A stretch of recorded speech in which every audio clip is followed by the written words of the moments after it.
Hey tots, stay tuned to find out how to win a free digital copy of Sonic the Hedgehog. You won't want to miss this.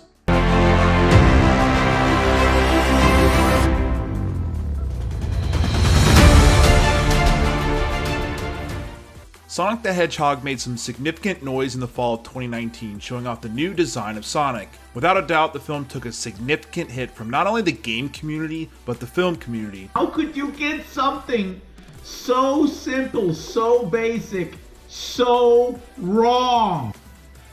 Oh my god, ew! Ew! Ew! Ew! What are those teeth? Why is he wearing melted dentures? I hate it. It wasn't long before the film went through a major design haul, with a reported $5 million going to a complete redesign for the character. Before the film had even came out, everyone was doubting Sonic the Hedgehog, but it's here in today's topic of review.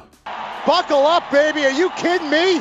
Before getting into this review copy of Sonic the Hedgehog on 4K was provided by Paramount Home Entertainment. However, this is not a paid review and will, as usual, provide my honest and critical thought on the film. If you want to see more of my reviews, please subscribe and turn that notification bell on. Let's go!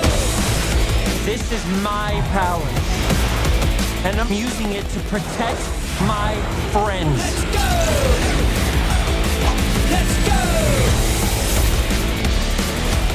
Sonic the Hedgehog follows the famed video game character as he stalks small-town sheriff Tom Wachowski. Sonic is without a home, without a family, and without a single friend. This leads to a small outburst from the character, releasing a large electrical disturbance that alerts the government.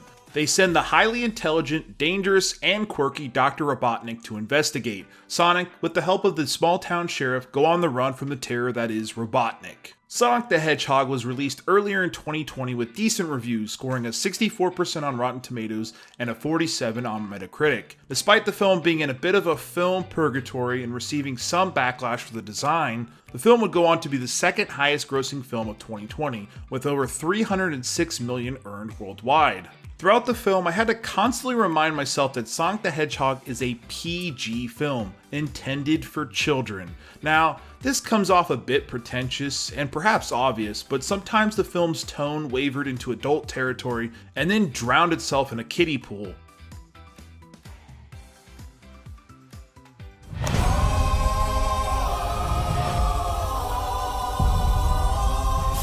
Gotta go fast.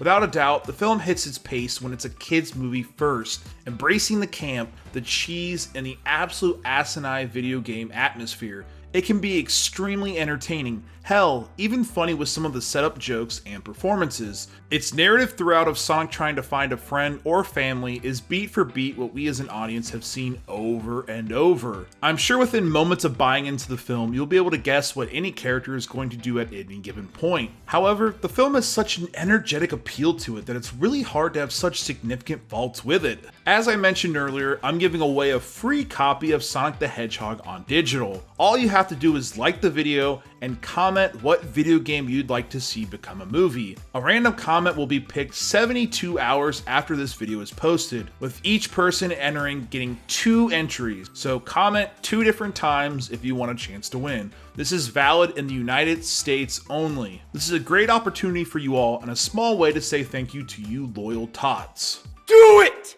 Ben Schwartz leads the cast as Sonic. Schwartz might be a recognizable name from his time on Parks and Rec. He's looking for investors. No way.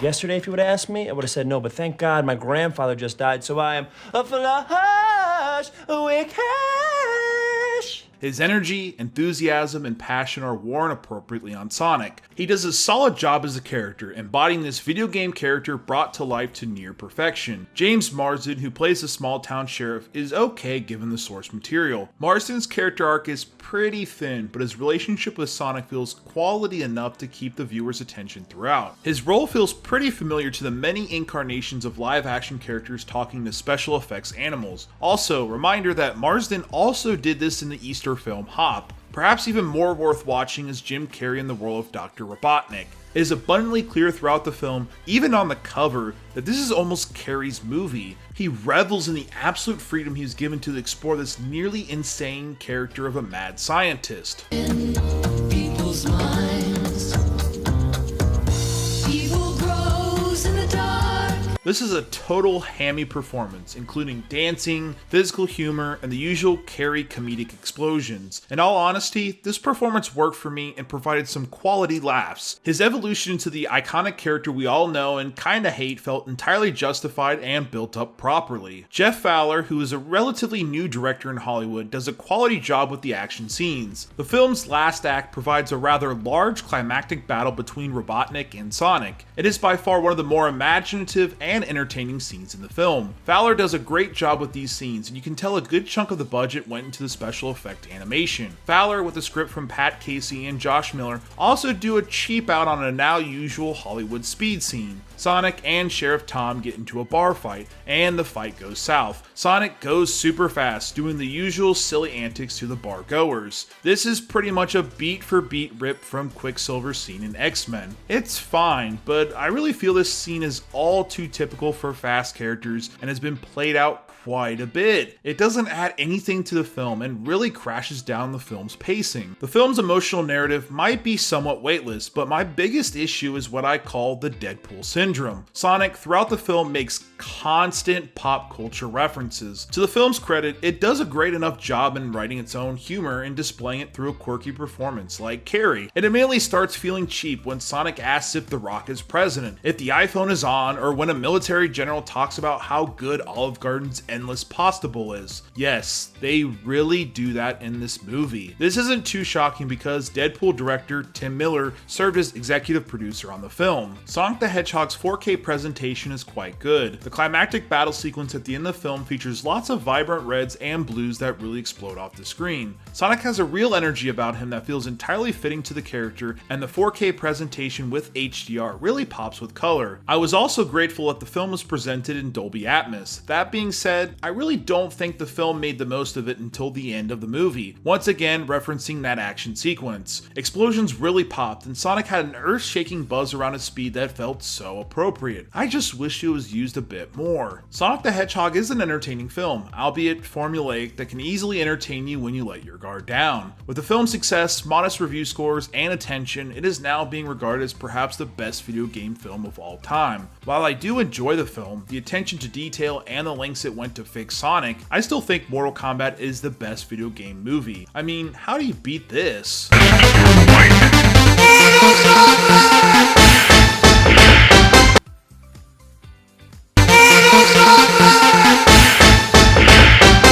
The 4K Ultra HD is littered with special features, including a gag reel and an in-depth commentary from the film's director as well as Ben Schwartz. This really adds to the package and makes the presentation really worth it if you enjoy the character of Sonic. Sonic the Hedgehog is an entertaining film, best seen through the eyes of a child or someone with tempered expectations. Doing so will really let you enjoy the fast-paced, quirky character the way he is meant to be seen.